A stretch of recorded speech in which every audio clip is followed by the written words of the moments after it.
Hi students, कैसे हैं। हिमालय का ये तीसरा चैप्टर,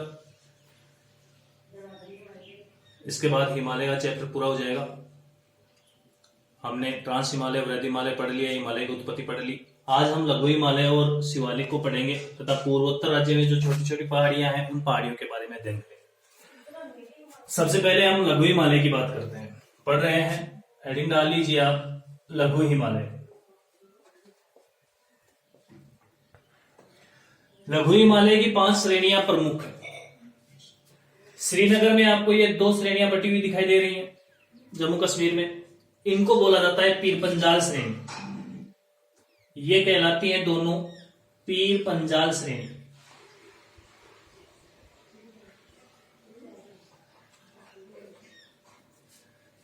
ये जो आपके सामने दोनों श्रेणियां हैं जम्मू कश्मीर में, इनको कहा जाता है पीर पंजाल श्रेणी।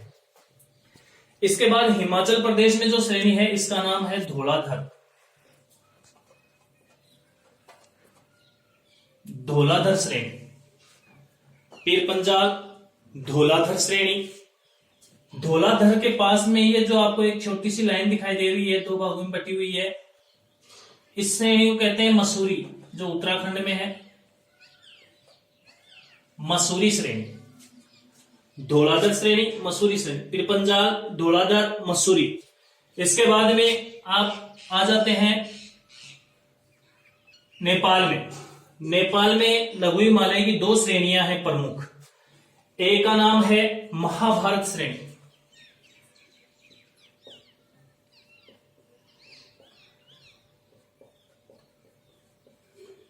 एक का नाम है महाभारत श्रेणी, दूसरी का नाम है नागटिब्बा श्रेणी।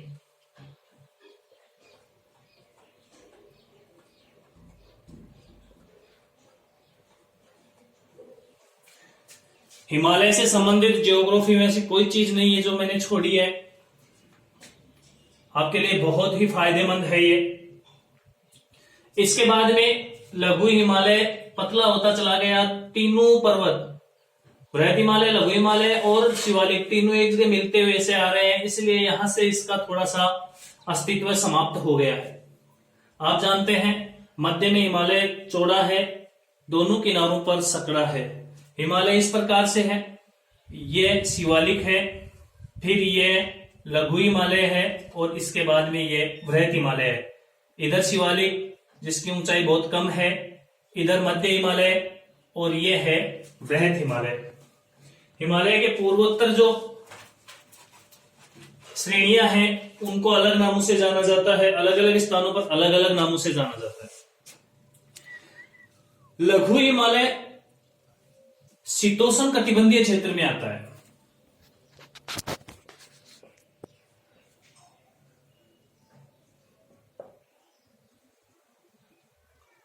कौन से कटिबंध में आता है? शीतोष्ण कटिबंध में आता है। इसलिए यहां पर मुलायम घास के मैदान होते हैं, साथ ही साथ सदाबहार वन भी पाए जाते हैं। मुलायम घास के मैदानों को कश्मीर में मर्ग कहा जाता है। कश्मीर में मर्ग कहा जाता है, जैसे सोनमर्ग, गुलमर्ग कश्मीर घाटी में ही है। सोनमर्ग जहां लोग घूमने जाते हैं, गुलमर्ग, इनको मर्ग कहा जाता है। मर्ग किसे कहते हैं? शीतोष्ण घास के मैदानों को मर्ग कहा जाता है। यहां पर स्वास्थ्य वर्धक जलवायु है, इसीलिए गर्मियों में लोग घूमने जाया करते हैं। इसीलिए यहां पर बहुत ही सुंदर सुंदर पर्यटक स्थल हैं, जिनकी भी हम चर्चा करेंगे। कौन कौन से पर्यटक स्थल हैं, कहां कहां स्थित है। ये आपको दिखाई दे रहा है छोटा सा बिंदु, ये है जम्मू। वैष्णो माता के जाते हैं, इस स्थान पर है। ऊपर जो आपको दिखाई दे रहा है ये है कश्मीर घाटी या श्रीनगर।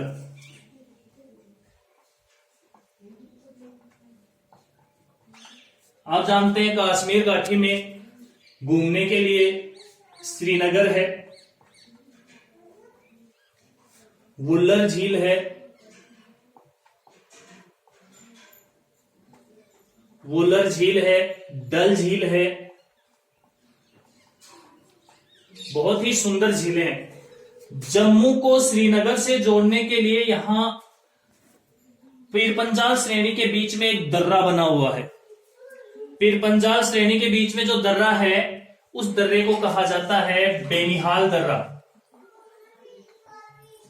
बेनिहाल दर्रा, बेनिहाल दर्रा इसी में से जवाहर सुरंग होकर निकलती है।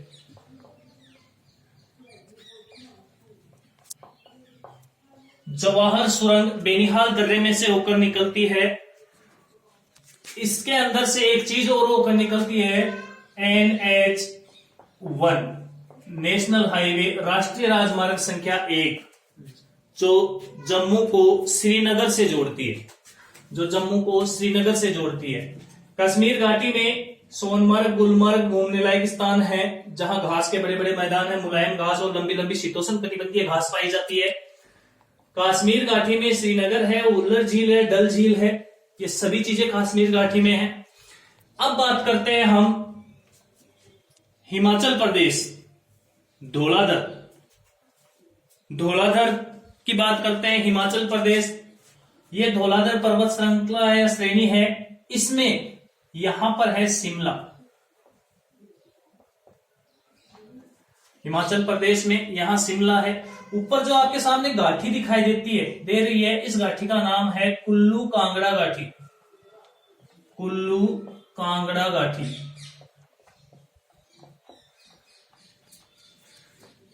शिमला, शिमला के पास में ही नैनीताल है, सॉरी मनाली है, मनाली है, डलहौमी है, जहां पर्यटक गर्मियों में अब छुट्टियां बिताने जाया करते हैं। इसके बाद में आता है उत्तराखंड। उत्तराखंड में मसूरी, मसूरी है, रानीखेत है, नैनीताल है।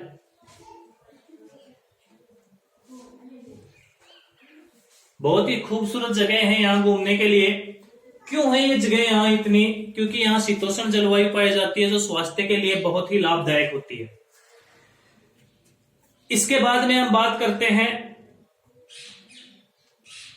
ये यहाँ घूमने लायक स्थल हो गए नेपाल हिमालय, महाभारत और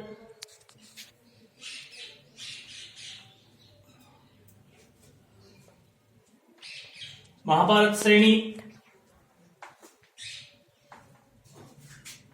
लघु हिमालय की चर्चा हमने कर ली है ज्यादातर। लघु हिमालय में और ऐसी कोई विशेष चीज नहीं है। जो मर्ग घास के मैदानों को कहा जाता है, उन्हीं घास के मैदानों को उत्तराखंड में बुग्याल व कयाल, बुग्याल व पयाल के नाम से जाना जाता है। बुग्याल व पयाल के नाम से जाना जाता है घास के मैदानों को ही, जिनको श्रीनगर में मर्ग कहा जाता है या जम्मू कश्मीर में मर्ग कहा जाता है। अब बात करते हैं शिवालिक की। शिवालिक सबसे नवीन पर्वत है। नवीन पर्वत के साथ साथ यह पर्वत बाह्य पर्वत आता है। अब आप कहेंगे सर बाह्य तो वो होना चाहिए। देखो इस प्रकार से बना हुआ है पर्वत, चाप इस प्रकार से लगे हुए हैं, अंदर का हिस्सा ये है। तो जो वृहत हिमालय है वो आंतरिक, ये मध्य और ये बाह्य, इसको बाह्य हिमालय कहते हैं। इसमें उत्तरी पूर्वी भाग में 4 श्रेणियां अलग हो गई हैं अरुणाचल प्रदेश में। इनको अलग अलग नामों से जाना जाता है। क्या क्या कहते हैं?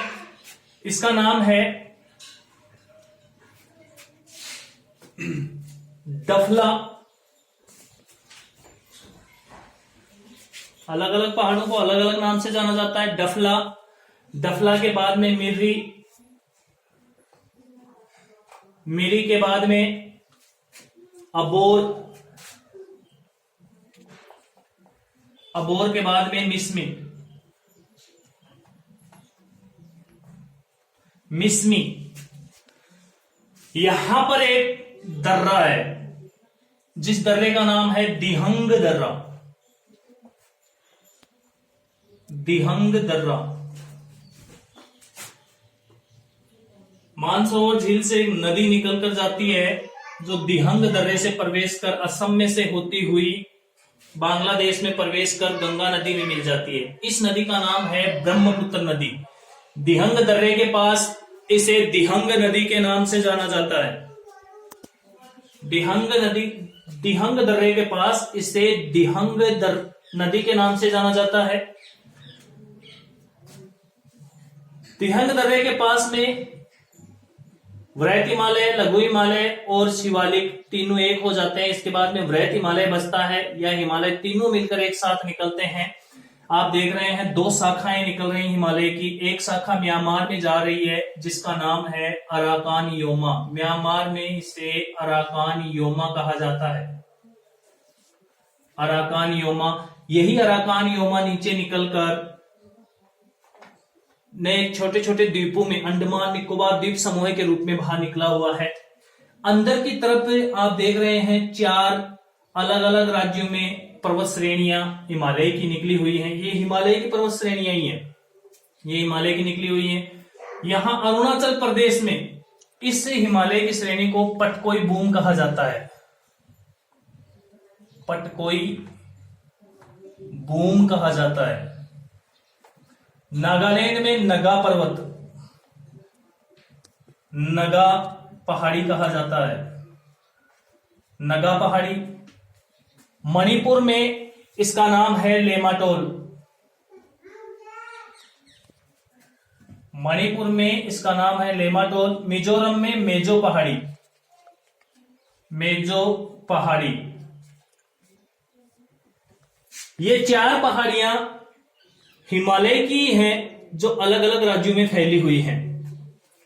यहां आपको दिखाई दे रहा है, ये एक राज्य है मेघालय। असम आ जाता है, यहां से निकलकर ये असम का क्षेत्र आ जाता है, जो यहां तक फैला हुआ है। यहां तक फैला हुआ है, ये असम है, ये मेघालय है। मेघालय में 3 पहाड़ियां हैं, लेकिन ये हिमालय की पहाड़ियां नहीं है। ये इसी पठार, शिलोंग पठार की ही पहाड़ियां हैं। जिनका नाम है गारो, खासी और जयंतिया।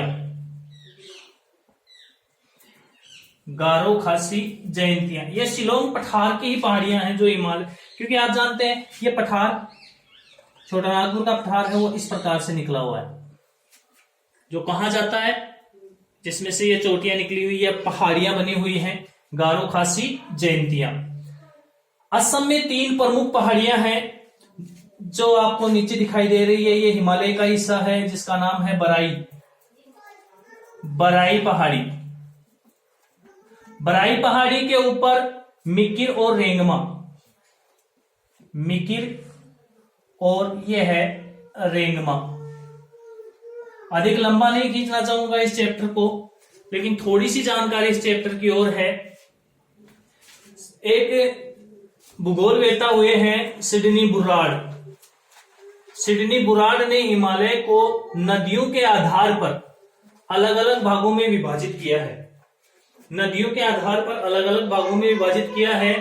उनके अनुसार यहां से नदी निकलती है सतलज नदी, सिंधु और सतलज के बीच, सिंधु और सतलज के बीच।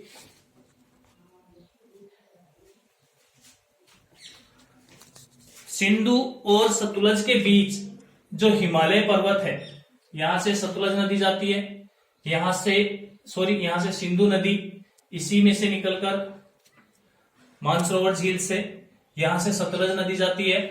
सिंधु और सतलज के बीच के हिमालय को कहा है काश्मीर हिमालय।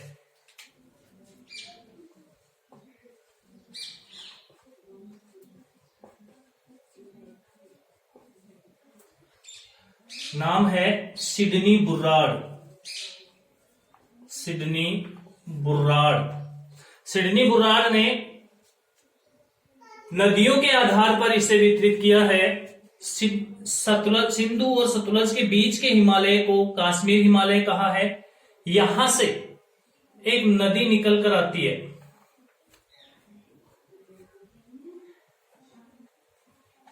यहां से एक नदी निकल कर आती है जिस नदी का नाम है काली,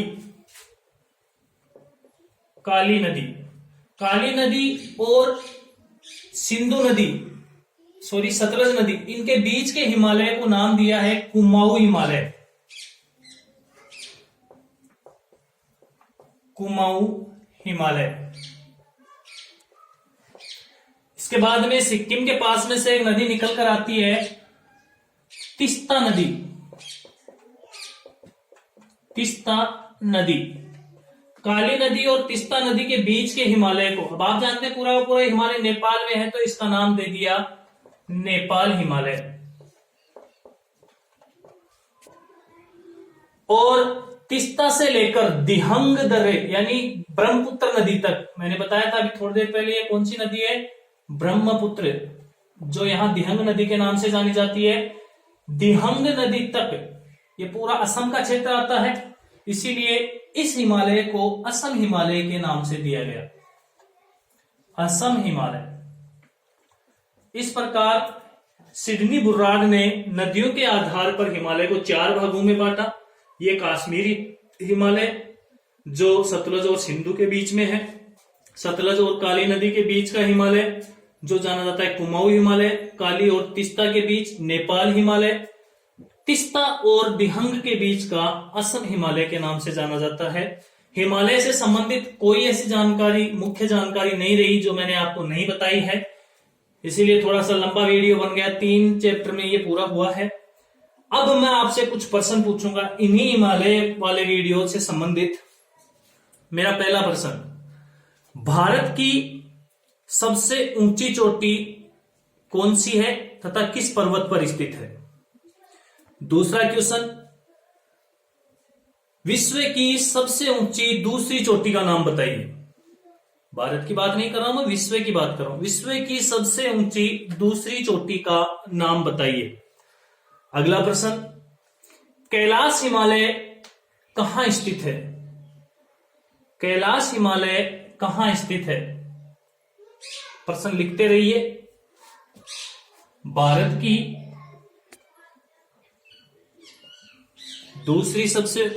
सबसे ऊंची चोटी कहां वह कौन सी है? विश्व की दूसरी सबसे ऊंची चोटी कौन सी है?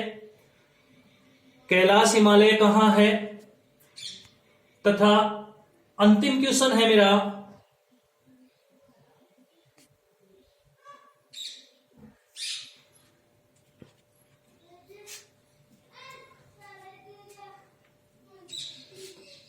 श्रीनगर की झीलों के नाम बताइए। श्रीनगर में कौन कौन सी झील हैं? धन्यवाद।